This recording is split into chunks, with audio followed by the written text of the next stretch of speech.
Hello dear students. आज हम आपकी चौथी कविता का जिसका नाम है छापा, इस कविता का स्वाध्याय देखने वाले हैं। तो चलिए स्वाध्याय की ओर बढ़ते हैं। सूचना के अनुसार कृतियां कीजिए। इसमें से पहला पहला प्रश्न कृति पूर्ण कीजिए। कवि ने छापोमारों से मांगा, कुछ क्या मांगा? कुछ धन और कुछ तख्त। अगला, घरों की स्थिति दर्शाने वाली पंक्तियां समृद्ध और अभावग्रस्त। समृद्ध घर जिनके घर में सोने चांदी के पलंग और सोफे हैं। अभावग्रस्त फटे रसोई के खाली पिपया हुए तकिए।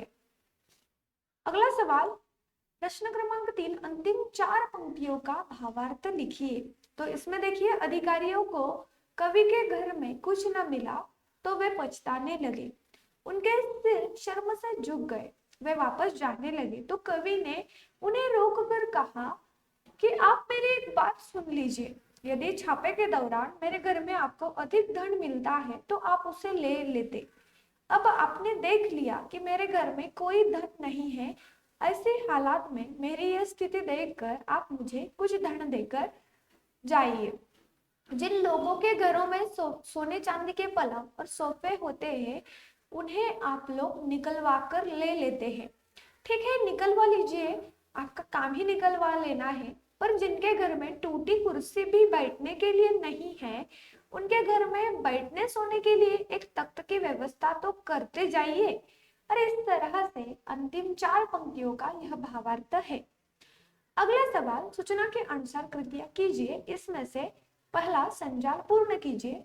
ये वस्तुएं खाली थी। कौन सी वस्तुएं खाली थी? अलमारी, रसोई की पीपिया, बच्चों का गुल्लक, कनस्तर, मटके। अगला सवाल, कृति पूर्ण कीजिए। कवि द्वारा छापेमारों को दिए गए सुझाव। जिसके घर में अधिक धन हो तो ले लीजिए, जिसके घर में बिल्कुल ही धन ना हो उसे कुछ धन दीजिए।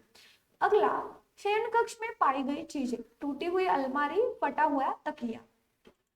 अगला सवाल, प्रश्न क्रमांक 3, कविता के आधार पर जोड़ियां मिलाइए। तो चलिए जोड़ियां मिलाते हैं हम। पहले है अर्थ नई कविता में, सुवर्ण काव्य कृतियों में, चांदी बालों में, मुद्रा चेहरों पर। अगला सवाल, प्रश्न क्रमांक 4, प्रवाह तालिका पूर्ण कीजिए। इसमें देखिए, छापा मारने वालों में आया परिवर्तन। उनका खिला चेहरा मुरझा गया। हृदय में रौद्र की जगह करुण रस समा गया। बोले, क्षमा कीजिए गलती के लिए। अगला, असफलता पर मन ही मन पछताने लगे। अगला सवाल, प्रश्न क्रमांक 5, ऐसे प्रश्न बनाइए जिनके उत्तर निम्न शब्द हो। पहला, हमें ऐसा प्रश्न बनाना है जिसका उत्तर अरण्य कांड हो। देखिए प्रश्न क्या है, कवि के घर में क्या देखकर छापा मारने वालों का चेहरा मुरझा गया। अगला, लेखक छापा मारने वालों से अपने घर में क्या डलवाने के लिए कहते हैं? तख्त। तीसरा सवाल, कवि के घर छापा मारने पर छापा मारने वालों को क्या मिली? आखिरी, छापा मारने वाले को लेखक से किस प्रकार का अर्थ चाहिए था? अगला सवाल, प्रश्न क्रमांक 6, सोना चांदी अर्थ और मुद्रा, इन शब्दों के विभिन्न अर्थ बताते हुए कविता के आधार पर इनके अर्थ लिखिए। तो इसमें देखिए, सामान्य अर्थ और कविता के आधार पर अर्थ। सोना, सामान्य अर्थ पीले रंग की एक बहुमूल्य धातु जो विशेष रूप से आभूषण बनाने के लिए काम आती है। कविता का अर्थ सोना यानी नींद में होना। अगला, चांदी, सामान्य अर्थ सफेद रंग की एक नर्म चमकीली धातु जो गहने सिक्के आदि बनाने के काम आती है। कविता में दिए गए अर्थ, सिर में बालों का चांदी के रंग का सफेद हो जाना। अगला अर्थ, सामान्य अर्थ संपत्ति, रुपया, पैसा। कविता के आधार पर अर्थ मतलब कविताओं में। आखिरी, मुद्रा, सामान्य अर्थ सिक्का, रुपये, पैसा। कविता के आधार पर अर्थ क्या क्या है देखिए, हाथ, मुख, गर्दन आदि की कोई विशेष भावसूचक स्थिति, मुख, चेष्टा। अगला सवाल, प्रश्न क्रमांक 7, कर जमा करना देश के विकास को गति देना है, विषय पर अपने विचार लिखिए। तो इसमें देखिए, समाज में 2 तरह के लोग होते हैं। एक वे जो कर अदा करने लायक आय होने पर स्वेच्छा से ईमानदारी के साथ सरकार को कर अदा कर देते हैं, और दूसरे वे जो कमाई तो जायज नाजायज अंधाधुंध करते हैं, पर नियम के तहत कर अदा करने से कतराते हैं। यह मनोवृत्ति उचित नहीं है। देश के विकास का कार्य जनता द्वारा प्राप्त कर से ही पूरा होता है। चिकित्सा, परिवहन तथा जनता की सहायतार्थ शुरू किए जाने वाले सारे कार्य जनता से प्राप्त कर से ही पूरे होते हैं। जिस देश में आय करने वाली सभी लोग ईमानदारी और स्वेच्छा से उचित मात्रा में अदा करते हैं, उस देश के विकास और सारे कार्य सुचारू रूप से पूरे होते हैं और सामान्य जनता को उसका पूरा लाभ मिलता है।